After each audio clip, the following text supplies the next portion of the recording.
chance, who in this room is an entrepreneur? Who in this room was able to study entrepreneurship in college? Okay, great. Well, things are changing. Things are changing, and so we're grateful to have James Heinl from the Center for Entrepreneurial Leadership out of Marshall University to talk about their program. I know other schools around the country have entrepreneurship programs, but this one's here, and it's great. I'm going to talk about, just introduce you to one of the cups here for a second first. So, who is here for the first time? Welcome, welcome, welcome. Please come up. This is where all the cool kids hang out on Wednesday morning. So this is part of the Hatch Foundation. If you all would take out your phones and do this quick survey, we're just trying to get some information for their grant process. Should be anonymous, unless you're a speaker. But yeah, please take your phones out. Just trying to capture who's here in the room every week. And if Eileen or Amanda, anything else I should add, let me know.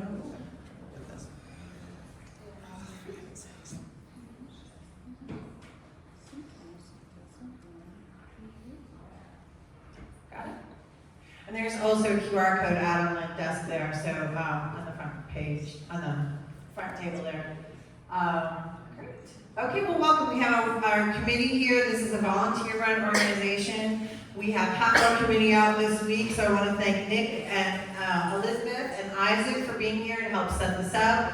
We get the coffee, all that stuff. This is all, we're all here because we want to be here doing this every Wednesday. Nick, Erica, and Shauna are very well-deserved vacation. Our mission is to lower the barrier of access to education resources and connection for all types of new and aspiring entrepreneurs throughout the United States. So the format, and then I'm going to introduce our speaker. We only have one presenter, so they go a little bit more than 6 minutes, and then we do Q&A afterwards. But really the ground rules, I'm asking questions, so please raise your hands. We'll have mic runners going around the room. Wait for the microphone because we are recording and we like to get your lovely voices on the recording. And then speak clearly and into the mic, and please just keep it at one question each so that we have time to get to everybody. And if there's time for more afterwards, of course, we'll come back. We'll do that afterwards. So without any further ado, I am going to introduce James Heinl.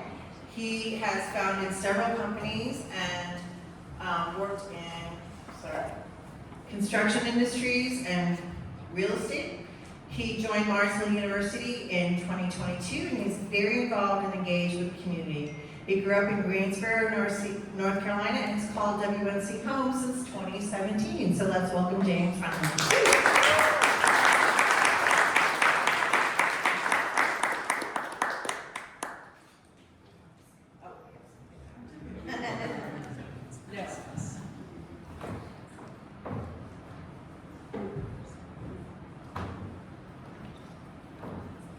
Good morning, I'm James Heinl, the Executive Director and Founder of the Center for Entrepreneurial Leadership at Marshall University.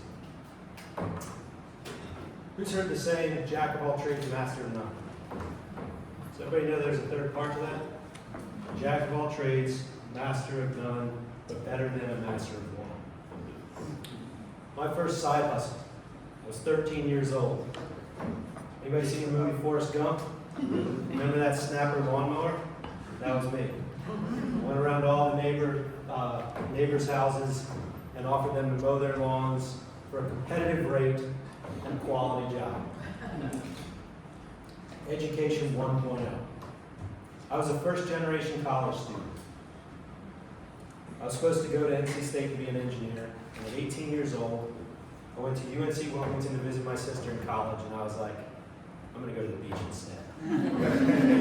So I got a criminal justice degree. What I was told when I was student's age was really all it was about was a piece of paper. Has anybody ever heard that? Just needed to get a piece of paper. That was very important when I was growing up. So when I got the piece of paper and I left school, graduated on time, not with the best grades. I have a little bit of ADD, so that's why I carry the note cards. The transition from college to the real world. Do y'all remember that? Was it smooth for you? It was not smooth for me. But fortunately, I went straight into work in work boots and construction. Worked for a small business, 10 employee company. Then moved into a 30 employee company. Then worked for a 100 employee company. Starting that way, starting small, you get more exposure to an entire business rather than one specific skill. So I got to get exposed. I was always looking for opportunity, looking for ways to improve the business. So every time I would talk to the owners and say, hey, I think we could do this differently or more efficiently, they would take notice and they would let me in on meetings and I get to learn these things. So in my early 20s, I got to do this. Then I was faced with my first ethical dilemma. I had a company car. I had just bought my first condo. I had a free phone, free gas card. I was traveling all around the eastern border selling asphalt and concrete for a major paving company. I had a great job. Unfortunately, the company fell on tough times. Our profits started to shrink, our raw materials went up, and my boss called me and said, we're going to need to short the customer asphalt, but we're not going to tell them. I quit right away. I'm going to fall off the stage.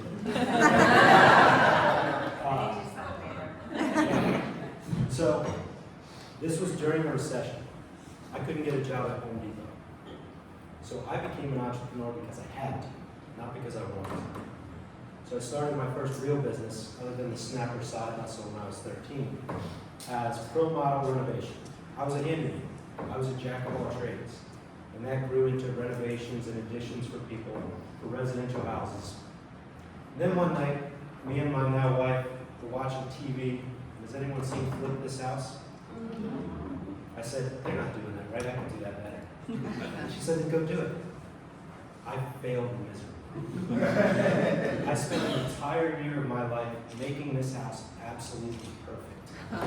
It was fantastic. Somebody got the best deal in their life. I made no money. So I learned a lot in that year. Then I started my first real successful company, Star Seal Concrete and Asphalt. I had learned the products working for someone else, and so I built this company up, and I was finally making profits, real profits, growth profits. The problem was, I was working from 4 a.m. to 9 p.m., 7 days a week. I was the sales, I was the accounting, I was the marketing. I see all these heads nodding, you know what I'm talking about. Working every single day. I got shingles in my 20s. My body stopped. It said no more. Shut down. So I couldn't even wear a t-shirt for a month. That was when I realized that I didn't own a business that I could sell. I was the business. All it was assets. So education 2.0. This time I decided to take education more seriously. I went to get an MBA. I thought that meant I was going to learn accounting and finance. Really what it was about was soft skills, network, and all these things that were really interesting to develop. But during that time, sorry, I missed something. Is anybody familiar with the term imposter syndrome? Oh, yeah. Oh, yeah. How many times have you experienced that in your lives? Over and over and over again. And our students were talking about it now. They're getting to know it and understanding it that we all go through. I walked into the MBA program having run successful businesses. I had been out of school for years, over 10 years. And I'm sitting around a bunch of 22-year-olds who I was sitting there thinking, they are way smarter than me. And I do not belong there. They knew all the terms. They were very, very book smart. Come to find out, once we got into classes and we started talking about the application of these things, my experience was able to get me through the coursework versus the terms and conditions, so the real world experience. One of the things I did while in that program, we had to do a presentation for a company. I got Bell Helicopter. Pretty cool product. They're helicopters. I spent months researching and deep diving into that company so that when I got to present, and it was to the CEO of the company in the presentation, when I presented, I knew a lot about the helicopter industry and products and all these things. At the end of my presentation, he came up to me and he said, I want you to come work for me full time. I'm going to pay for the rest of your school, but you got to go at night. My first major pivot. I went literally from work boots to a suit. So I had to learn a lot about dress. I had no idea what I was doing. Somebody told me in a meeting I needed nicer dress shoes than doctors. Apparently they weren't the right shoes. But I worked directly for our executives as a senior strategy analyst, giving Fortune 500 executives my opinion on what they should do with this gigantic company. Imposter syndrome again. I walked in one day and they said, go look at this company, value it, and tell us how much we should buy it. Okay. Hey, Google. Out pops $260 million. So I go to my boss and say, $260 million. Okay, fly out to Phoenix, Arizona and buy it. Okay, what does that look like? Now integrate it. So I got all these amazing experiences in every one of the different departments at Bell. And I learned a large business. And what I learned that day is all the lessons I had learned in my 10-employee business, my 30-employee business, were completely scalable to a 10,000-employee business. All those lessons. And that's how I was able to make an impact. Because I was a jack of all trades, but I was a master of none. So, Mike Tyson's one of my favorite quotes. Everybody has a plan until they get punched in the face. A little violent, but I had a kid. And the entire world changed overnight. So I was on track to become an executive. I was going through the leadership process, all those things. I was going to do this great thing for this helicopter company. And then I had a child. And life completely changed what was important. Purpose, passion, all those things. Profit went away. So we moved to the mountains in North Carolina. By the way, this entire time I was working for Bell, I was doing a side hustle in real estate. I was buying old buildings, and I would drive after work in my suit and open the trunk, and I had my work boots and my blue jeans and my tool belt. I'd stick those on, and I'd walk into a building and I'd start building. That was what my side hustle was. So when I left Bell, my side hustle became my main career, the real estate business. And in 2019, I bought an old building in Mars Hill, North Carolina. Has anybody been to Mars Hill? Who's been up there? Okay. It's this little sleepy town, this one main street, and this beautiful campus across the street. And I'm sitting there sweating and working and building this building. I'm looking across the street, I see students over there, and I see faculty, and I see this beautiful campus. And I thought, one day, when I retire, I'm going to go over there and I'm going to teach. And I'm like 65 or 70 or whatever, 100 when the retirement age is. Like, so, COVID hit. And the real estate changed. So where I create value in real estate, that business model completely changed. I didn't feel right spending the money I had to spend and charging the money I had to charge for the rent rates to make a profit. So that was also another important part of that pivot. I was very fortunate 20 months ago to have perfect alignment with the university. I was looking for the next thing. I was looking for something with purpose. I loved the campus already, and then all of a sudden, I got put in touch with Ranger Cottle, the chair of the business department, and that's where the journey at Mars Hill and the Center for Entrepreneurial Leadership began. So our current team, Sabrina Delk, who many of you recognize from a bunch of Million Cups. So if you ever gotten a resume and you looked at it and you're like, this has got to be fake, this is way too good. This person is not real, there's no way this person is real. That was Sabrina Delk's resume. She came in for an interview and I was like, oh my God, it's real. Don't act too excited, don't show your cards. I showed my cards right away. I was like, oh, this is awesome.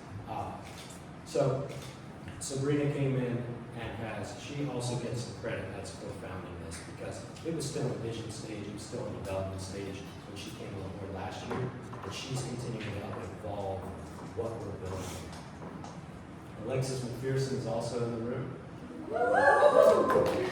So Alexis is our intern. She is a future leader. This woman will be a leader one day. Amazing energy, amazing passion, and her output is incredible. She runs circles around. In fact, one day after one of the first classes she had with me, she ran up to me at the end of the class, telling me how excited she was about the program and all the things she's doing and honors and all that stuff. And I said, I was a C student. Slow down and use the small words. So, we also have a new member to our team. So, Will Sampson is going to be joining us as an advocate. Will's going to teach our capstone course, Entrepreneurial Consulting, where our student teams are going to get to work with real businesses for an entire semester and engage in a project with them over the entire semester. What better person than Will Sampson to lead that class? Thank you for joining us. All right. So, higher education, the industry right now, what does it look like? Is anybody familiar with the enrollment? Okay. In 2008, people stopped making as many babies. That's a problem for our customer funnel, right? There's less people that may come to college. There's a lot of other drivers to that as well. The value proposition has been under fire. Journalism constantly paints college in this negative light that maybe it's not adding value, it doesn't have a return on investment. Every article I read seems to be pretty negative. So we have a value proposition, yeah, correct. Pace of change. Has anybody ever worked at a university? How fast do they change? Okay. Real world skills. My transition from college to the working world, I was not equipped. I did not have real world skills that I developed in college that I could use in my career. So that's something that we are making sure we are appropriately addressing in our career. So the problem with the, am I not speaking loud enough? Now I am? Yeah. Good, I can try to talk.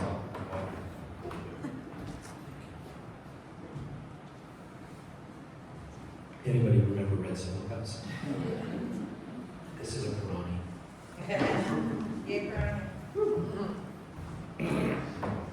All right, so I just identified the problem, and when I was hired by the university, the task was do something entrepreneurial.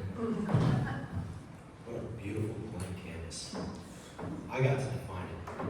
There were no rules or boundaries. It was, let's do this thing the way we think we should do it. So, our solution, the Center for Entrepreneurial Leadership, the blend between curricular and co-curricular. EL is a mindset. Entrepreneurial leadership is a mindset. We teach a couple courses that teach you how to start a business, but that's not what we're trying to engage our students with solely. Sure, they'll learn that part, but understanding the mindset of an entrepreneur is where they can add the most value. From a Fortune 500 like Bell Helicopter to a small startup with 10 employees. And, am I on the right side? I think so. Okay. So, this is, and one of our branding slogans is, we are built by and taught by entrepreneurs. So, real entrepreneurs. In fact, my mom, she had to tutor me when I was a child because I had ADD and I didn't study very well. When I told her I was a professor, she didn't believe me. I had to show her my office before she was like, oh my God, they let you teach. Yeah, Mom. So, academics. Our academics are very engaged, real world. They are experiential learning, basically on steroids. So right now we offer a concentration and a minor, and we're going after a major for entrepreneurial leadership. Our co-curricular programs are what I'm going to get into more. This is our product. So if you think of vertical integration in any company, what we're trying to do in higher education is vertically integrate this program. We want to have high school students lined up at the entry door because they've engaged with us several times before they get there. And then at the end, we want to have all of y'all standing at the exit, picking them out as they walk out the door. So our recruitment, part of our recruitment plan, we hosted our first high school case competition. I'm really into big checks. We're going to see a couple pictures of big checks. They're really fun to hand out and really fun to make. So we had, some of you may recognize Dan Wisnick. He was the Entrepreneur of the Year, Venture Asheville last year. And he's one of our judges, and we had high school competitors from several high schools in the area come in and compete and present on pickleball. We made the subject pickleball. So it was a lot of fun. Just a little, I'm sorry. What's that? Could you speak up just a little? Sure. I'll speak into the mic. That might help. Yeah. All right. So in our second annual case competition, high school case competition is next September the 14th. So we're going to start trying to tell excuse me, high school students about that. All right. Another part is, I'm losing my track. I got to get back on track. I apologize.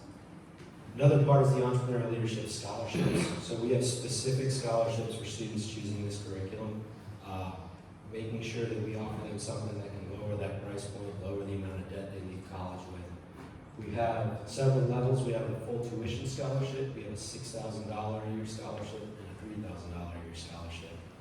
And local lines, people within 5 counties of ours, get 50% off tuition. And we also have a Tennessee Neighbor Promise that has 50% off tuition. This stacks on top of that, so we get those tuition rates pretty low. Business partners in education. This is y'all. This is the most critical part of our ability to execute this plan. So having a robust partner network and being able to execute and give them experiential learning and give them all the things they need is absolutely critical. When Sabrina came on board last year, we grew up. I had training wheels on, I was finally able to take them off.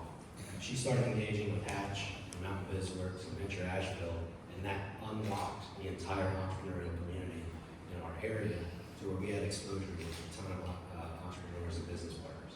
A lot of faces in this audience have been to our center already, and I appreciate y'all already engaging with our students, stepping into the classroom, giving guest lectures. We also offer mentorship and internship programs. We just partnered with Backers. Everybody know Backers? Yes. This is the scalable solution. How do you offer every single college student a meaningful mentorship? They figured that out. They cracked that code on what they want to engage with, what makes it very easy for mentors to engage with. So mentors, they get 5 mentors per student and all this access. This is also unlocks our alumni network. So our alumni now have a way to engage with our university in a meaningful way by helping students. Internships also, they're very different than corporate internships. These internships are more about individualized, customized things that students are truly interested in. So that's where our business partner network comes in again, is making sure that these aren't just corporate cookie cutter internships where you're going and getting coffee and things like that. But my favorite one, because it's got a ton of big checks in it, is the Small Business Incubator Program. We have one student here that's currently participating, Lacey Scott. We have another student here that will be participating this year. So, the Small Business Incubator Program is awards between $500 and $2,000 that are not paid back. How much would you like to fail when you wouldn't have to pay the money back? How much easier is it to take that risk when you don't own that money back? And the lessons they can learn, even with just $500 starting this thing and going and learning the procurement or the sourcing or any of that, those lessons are invaluable. They're very hard to replicate in the classroom. So these incubators have been really powerful. They've also been awesome to watch where students are getting energized by them. They're collaborating with each other, kind of feeding off each other and helping each other. It's really cool to see. It's very similar to the culture of things like Hatch and 1 Million Cups. All right, how can we afford to do all that? So, we received $200,000 from the Appalachian Regional Commission, and that grant is mainly for the scholarships that I talked about, lowering tuition rates. We also received a lead gift from a private donor. After we shared our vision and talked about our resource constraints, he said, I want to take that off the table. I'm going to give you a lot of money so you guys can go and do these things that you're dreaming about doing. That was an amazing gift. that accelerated everything we've been able to do in the last 20 months. And then contributions from Morrisville University as we build up our recruitment and our enrollment and match for these other two, the grant and the gift. That's where we'll be funding our business. So marketing, how are we marketing?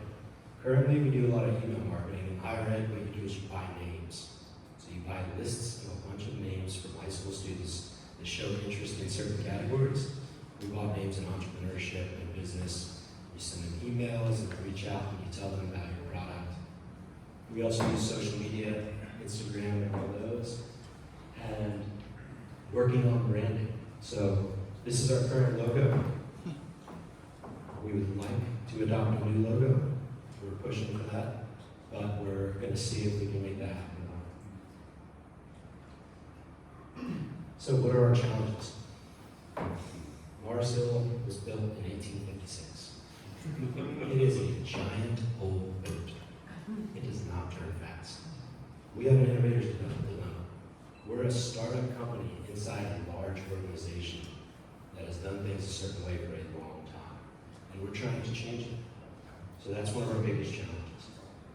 Recruiting students. We need to be able to, the product is there. We have the curriculum, we have the business partners, we have the co-curricular programs. The students that are at our campus love the program, they show up, they're excited, and they're taking part. But we need to figure out how to tell the rest of the world and the potential students that we're there to get new students. And our marketing and branding, making sure that we are meeting students where they're at when they're looking for college, where they can get the information they need, and in an accessible way, and it looks great. So, how can you help? Follow us on social media, help us share the words, or share our story, tell people what we're doing, put us on the map. We're only 20 minutes up the road, by the way. It's a beautiful drive up 26. Sign up to be a backer, be a mentor for some of our amazing students. Tell students about us. If you have anybody potentially looking for schools, give us a shot. Let us take them on a tour, show them around, tell them what we're going to do. And then, come party with us. We're going to have our first business partner appreciation at Arts Theater Brewing on the 18th from 4 to 6.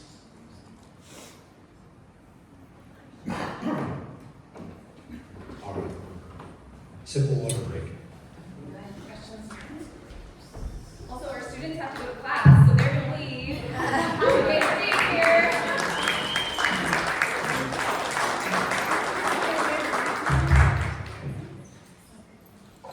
Okay, great. If you have a question, please raise your hand. Nick and Elizabeth will come around with a microphone.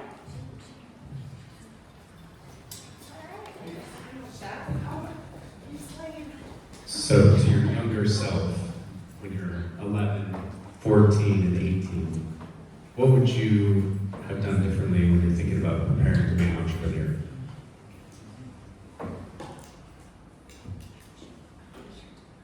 I think it starts with curiosity. And especially now when it's more consumption than exposure and curiosity and creation. I think it really starts with that curiosity to create versus just consume information. That's what we see a lot is everybody's so used to consuming things now that we're not creating anymore. So I've become very curious. I started reading a lot more now to make up for the lack of books I read when I was younger.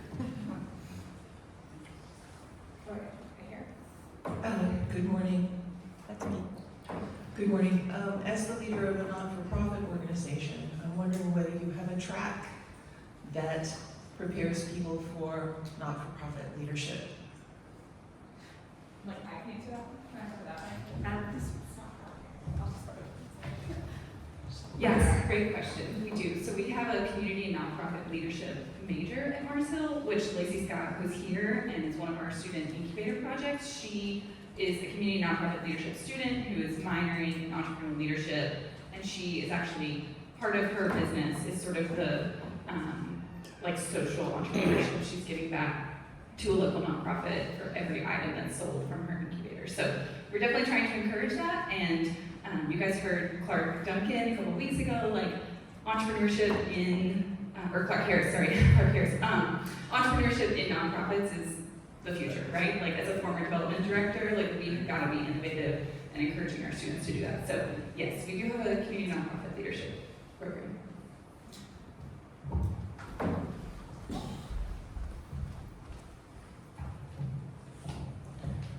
So since universities have been around for hundreds of years and entrepreneurs have been around for thousands of years, what was the tipping point where all of a sudden the university world said, we need an entrepreneurial program? So the ability, the adaptability is one of the skill sets we teach. And as fast as the world's changing, as fast as job descriptions are changing and job requirements are changing, I think it was a realization talking to parents that they were concerned that no matter what their degree was, that it wasn't really adaptable. It was that master of one thing. And so that's what I think when the president of the university said, we need to do something entrepreneurial, I think that was the background of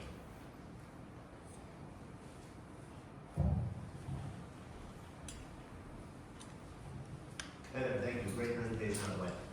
I'm just wondering, within the school, how much support or partnership are you getting from other professors and other resources within the school to, partner with marketing programs, graphic design? There's all kinds of, other potential partnerships or support there, and I'm just curious how much momentum that might give you within the school. Yeah, we have a lot of support. A lot of the other faculty members are excited about it. It gives their students a second option or a second major or a minor to do something in entrepreneurship. And so we work closely with them. The digital marketing, she just started at the same time as I did. So we're still talking about how do we collaborate, how do we get together and get our students on similar projects. We work closely with our admissions department, with our marketing department, and all those departments trying to figure out how we do this thing correctly. So we have a lot of buy-in from everybody else and a lot of support. We haven't hit the roadblocks of no one liking the fact that we're creating this thing. They're actually helping us with it, which has been good. Who's next? There. I'm curious if you've had resistance by parents of their children majoring in entrepreneurial studies, if they understand or need to better understand why that's an opportunity in the future for their children versus a traditional course. I think that's one of the challenges we face in recruitment is explaining that value proposition to a parent. We may not get that direct exposure to a parent to get to tell the story that I just told of why it matters. So trying to figure out how do we educate a parent of the value of this thing. Because what we're seeing, a lot of the parents that are adopting now are probably entrepreneurs or work for a small business. So they kind of get it already, right? The ones that are opting in now. Good question. Is that a dog? Good morning. I actually own Coffee Curious Workshops next door, and I get to bring my dog to work, which is nice. My question is, one of my values, if I wanted to offer an opportunity to,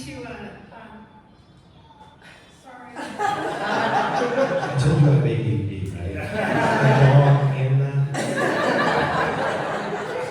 That's the ringtone for my oldest daughter. Okay, I apologize.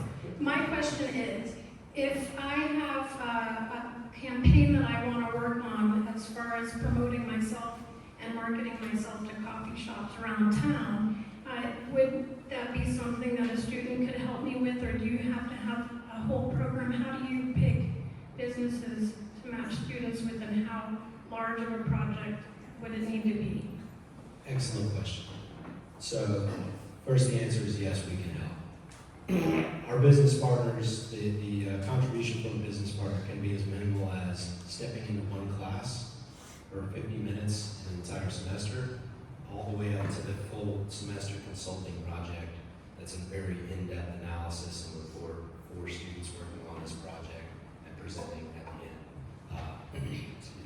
Another one of the classes, our strategy class, we take real world business cases that are current with our business partners and we present them to the students and they work them for a couple of weeks. It's kind of the middle ground there. Excuse me. So we have a lot of options for how we can engage with them. And who would I speak with? Sabrina now. That would be great, thank you. David. Kind of tied to that question, you mentioned your internships are corporate type. Could you maybe expand on that and how you see them different and the focus? Sure. So the intention of these is not to have one specific deep skill, and a lot of times in corporate internships, it's one thing. And so trying to open it up to being exposed to several different meetings, maybe it's in a marketing meeting, an operations meeting, things like that, to where the student's internship exposure is seeing a little more big picture, but also being able to kind of custom tailor. That's one of our value propositions and kind of one of our competitive advantages as a small school, is we get to custom tailor to each student and give them a very different experience than the next one based on their industry interest or their job function interest. And so that's what we're wanting to do with these internships, very specific. Hey, I've got this opportunity, I'm looking for a student to work on this, and then you put it in front of a list of students and you find the perfect fit for that problem. Great, we've got time for 2 more questions, and we've got one in the back and then. Yeah, they're a great presentation, and thank you for starting with that quote about Master of None, because that quote has been used against me my entire life. The very type of person it was designed to lift up, it's been kind of pushing down. So it's so interesting that society grabbed onto the front and not the back of that. But this actually gives me hope in universities. I've been an entrepreneur since I was 8 years old, and my daughter, I wouldn't really want her to go to college because I believe it's a waste of time. I went to a community college, I built and sold a tech company, so I've been through everything. And when you are trying to inspire others, do you have people that have graduated from that college that would kind of be testimonials, that have started their own businesses and have kind of come back? I've spoken at my community college before and really riled up everyone to try something new. Great idea. We're still evolving the alumni network for the entrepreneurial program, and we're working with our advancement office actually works through the alumni organization. So we've been working with Lee Guth, who's running that, talking about how do we find these successful entrepreneurs in the community or anywhere that they graduated from here and bring them back in. A great idea. So it's kind of a cheat for me to ask a question.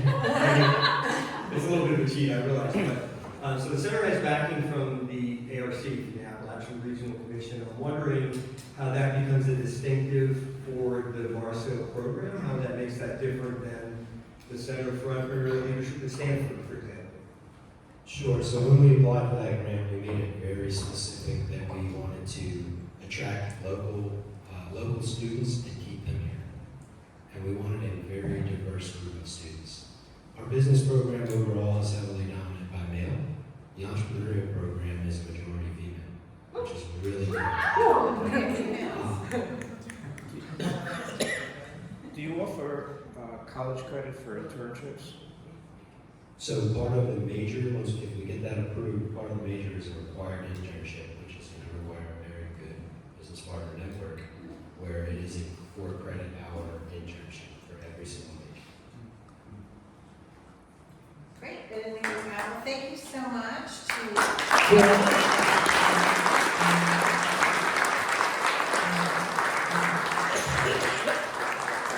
Thank you so much. It was hugely informative, and please support. I'm already following them on Instagram because I have ADHD also, so I have to do 15 things at the same time. We're gonna thank our sponsor. If you're a sponsor in this room, please raise your hand.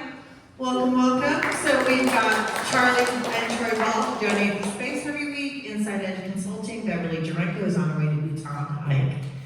Score, Hatch, ERC Broadband, AXP Realty, that's me, Biz Radio, Venture Asheville, Colton Groom Financial, they're relatively new.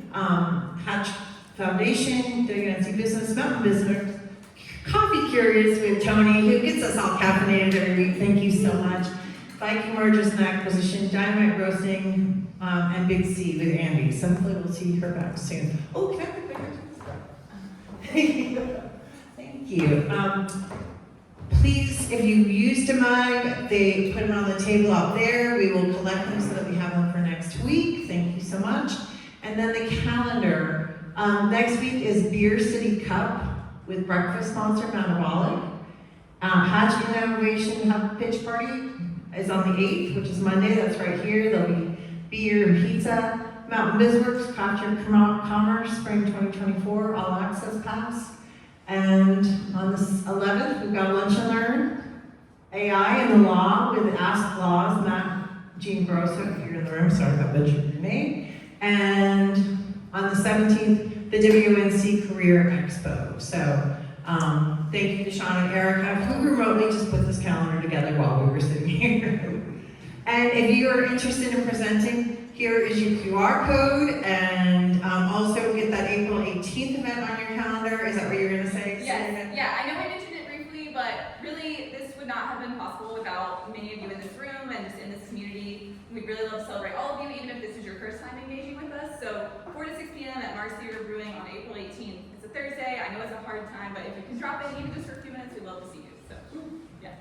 Awesome. Thank you. We'll go out and make it a great day. And thank you so much for being here this morning.